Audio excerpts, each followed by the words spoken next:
To the biggest raid in a single state in U.S. history. We're talking about the ICE raids of food factories in Mississippi. Those food factories hired hundreds of illegal immigrant workers. 680 illegal workers were detained.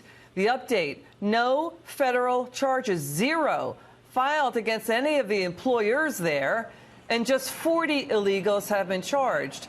Now, 300 of those illegals were let go for humanitarian reasons, but dozens had criminal records. Let's bring in former acting ICE Director. He's Ronald Vitiello. Ronald, why no charges? I mean, federal law stipulates criminal, civil fines, loss of business licenses. Why no charges here?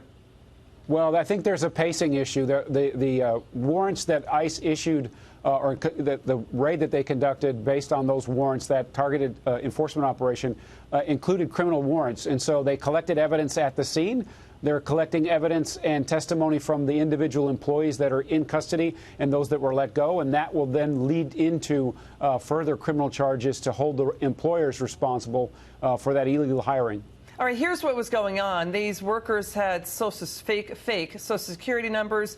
One factory hired only illegal immigrants. The entire workforce was illegal, about 240 of them. Many of them not run through E-Verify. Ronald, I hear what you're saying. The data show, though, pretty dismal prosecution records here. The track record's pretty bad. Only 11 employers and 0 businesses federally prosecuted in the last year or so. That's nationwide. What message do you think that's sending? Well, I think there's always cases ongoing, and the stats may not be great in that description, but I can tell you the folks at HSI that do the worksite enforcement work, they're very dedicated to holding employers responsible for illegal hiring practices, smuggling, identity theft, et cetera. You know, you make a great point. On average, it's only been about 15 employers a year since 1986 who've been federally prosecuted. I guess the law is pretty tricky here. I'm going to dig more into that. Let's get to New York City. It is a sanctuary city. It got nearly 3,000 requests from ICE officers to detain criminal illegals for the year. These criminal illegals were arrested in New York City. We're talking the year through the past June. New York City rejected all of those requests. So it sounds like New York City released nearly 3,000 criminal illegals back into the system. Your take here? Yeah, I'm not sure how this makes sense to anyone. Here are people who are in the country illegally. They broke the law of being here.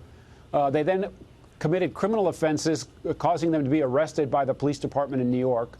And then they're released without cooperation with ICE after ICE has placed a detainer on them while they were still in custody, which would be the safest place to take them back into custody so that they could be then put into removal proceedings. This is not helping the hardworking citizens of New York.